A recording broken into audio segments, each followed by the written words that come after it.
বন্ধুরা, আমাদের হিন্দু ধর্মে বেশিরভাগ দেব এবং দেবীকে আমরা মূলত আধ্যাত্মিক শক্তি ও কর্মের কারণে চিনি। যেমন ভগবান শ্রীহরি বিষ্ণুকে আমরা সৃষ্টির পালনহার বলে জানি, কারণ ওনার কর্মই হলো সৃষ্টিকে পালন করা। ঠিক সেরকমই মাতা লক্ষ্মীকে আমরা ধনরত্নের দেবী হিসেবে জানি, কারণ তিনি হলেন ধন এবং সমৃদ্ধির সংরক্ষক। এছাড়াও দেবী সরস্বতী, ভগবান শ্রী গণেশ ইত্যাদি সমস্ত দেবদেবতাদের তাঁদের কর্মের জন্য আমরা চিনে থাকি। ঠিক এরকমই এক দেবকে নিয়ে আমরা আজকে আমাদের এই ভিডিওতে কথা বলবো, যিনি হলেন বিশ্বকর্মা। তবে তার আগে তোমরা যারা আমার চ্যানেলে নতুন আছো তারা প্লিজ আমার চ্যানেলটাকে সাবস্ক্রাইব করে নাও। তাহলে চলো শুরু করা যাক। আসলে বিষ্ণু পুরাণ অনুযায়ী যা জানা যায়, বিশ্বকর্মা হলেন এক দেবশিল্পী। ওনার পিতা ছিলেন প্রভাস এবং ওনার মাতা ছিলেন যোগসিদ্ধা বড়বর্ণিনী। পিতা প্রভাস ছিলেন অষ্টবসুর মধ্যে সপ্তম বসু।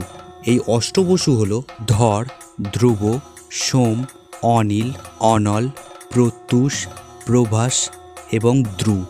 এই অষ্টবসু ছিলেন ৮ গণদেবতা এবং মাতা যোগসিদ্ধা বড়বর্ণিনী ছিলেন দেবগুরু বৃহস্পতির বোন। ভাদ্র সংক্রান্তি তিথিতে অর্থাৎ ভাদ্র মাসের শেষের দিনে প্রভাসের ঔরসে মাতা যোগসিদ্ধার গর্ভ থেকে জন্মগ্রহণ করেন বিশ্বকর্মা।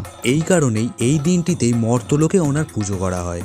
তবে অন্যদিকে ব্রহ্মবৈবর্ত পুরাণ অনুযায়ী প্রজাপতি ব্রহ্মার নাভিকুণ্ড থেকেই ভগবান বিশ্বকর্মার সৃষ্টি হয়েছিল। বিশ্বকর্মা কথার অর্থ হলো বিশ্বের কর্মকর্তা বা বিশ্বের নির্মাতা।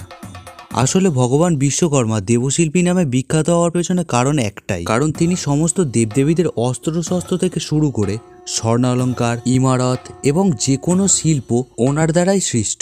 এক কাহিনী অনুযায়ী যে জানা যায়, ভগবান বিশ্বকর্মার এক কন্যা ছিল যার নাম ছিল সংহা। ওনার বিবাহ হয় সূর্যদেবের সাথে। আসলে এই সংহার সূর্যদেবের তেজ বরদাস্ত হতো না, তাই তিনি গভীর ধ্যানে মগ্ন হন। সেই থেকে বিশ্বকর্মা সূর্যদেবকে একটি চক্রের মধ্যে স্থাপন করেন এবং সেই চক্রকে অষ্টভাগে ভাগ করেন। সেই অষ্টভাগের মধ্যে এক ভাগ সূর্যদেবকে দেন এবং বাকি 7 ভাগ যেগুলিকে তিনি নানান অস্ত্র তৈরিতে ব্যবহার করেন, যেমন দেবাদিদেব মহাদেবের ত্রিশূল, ভগবান শ্রীহরি বিষ্ণুর চক্র এবং কার্তিকের তীরধনুকও তৈরি করেছিলেন তিনি। এর পাশাপাশি তিনি আরও 2টি ধনুক তৈরি করেছিলেন, হরধনু এবং বিষ্ণুধনু, যার নাম শুনেই বোঝা যাচ্ছে যে 2টি ধনুক কাদের জন্য তিনি তৈরি করেছিলেন। একটি ছিল দেবাদিদেব মহাদেবের জন্য আর একটি ভগবান শ্রীহরি বিষ্ণুর জন্য। এর পাশাপাশি ভগবান শ্রীকৃষ্ণের দ্বারকা নগরী, রাবণের স্বর্ণলঙ্কা, রাবণের পুষ্পক বিমান, এই সমস্ত কিছুরই সৃষ্টি তিনিই করেছিলেন। এবার আমরা জেনে নেব ধরাধামে আমরা কেন প্রত্যেকটি শিল্পীকে বিশ্বকর্মার সাথে তুলনা করি। আসলে এক পৌরাণিক কাহিনী মতে যা জানা যায়, এক নর্তকীর অভিশাপে ভগবান বিশ্বকর্মাকে ধরাধামে জন্ম নিতে হয়। যে নর্তকী ছিল ভগবান ইন্দ্রের ইন্দ্রসভার অপ্সরা, যার নাম ছিল ঘিতাচি। আসলে শুধুমাত্র ওই অভিশাপের কারণেই ধরাধামে জন্ম হয়নি বিশ্বকর্মার, বরং আরও এক মহৎ কর্ম ছিল ওনার জন্মের পেছনে। তৎকালীন সময়ে পৃথিবীতে ছিল দুর্ভিক্ষ, অভাব, অনাটন। তখন ভগবান বিশ্বকর্মা মর্তলোকে এসে 9টি সন্তানের জন্ম দেন, যাদের প্রত্যেককেই তিনি নানান শিল্পবিদ্যায় পারদর্শী করে তোলেন, যেমন কর্মকার, কাষ্ঠশিল্প, স্বর্ণকার, কুম্ভকার, চিত্রকর্ম, শঙ্খশিল্প, কাঁসাশিল্প, তাঁত শিল্প ও মালাকার। এই কারণেই প্রত্যেকটি কর্মরত শিল্পী এই পূজা করে থাকে। ভগবান বিশ্বকর্মার পূজার দিন আমরা সকলে আকাশে ঘুড়ি উড়িয়ে থাকি, কিন্তু আমরা অনেকেই জানি না এই ঘুড়ি ওড়ানোর পেছনে আসল কারণ কি। রামায়ণ অনুসারে যা জানা যায়, এই সংসারে সবথেকে প্রথম বিমান হলো পুষ্পক বিমান, যার স্রষ্টা হলেন ভগবান বিশ্বকর্মা।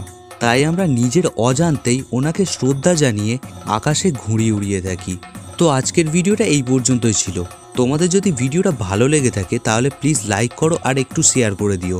এই ভিডিও সংক্রান্ত যদি কোনো প্রশ্ন মনে থেকে থাকে তাহলে প্লিজ আমাকে কমেন্ট করে জানাও।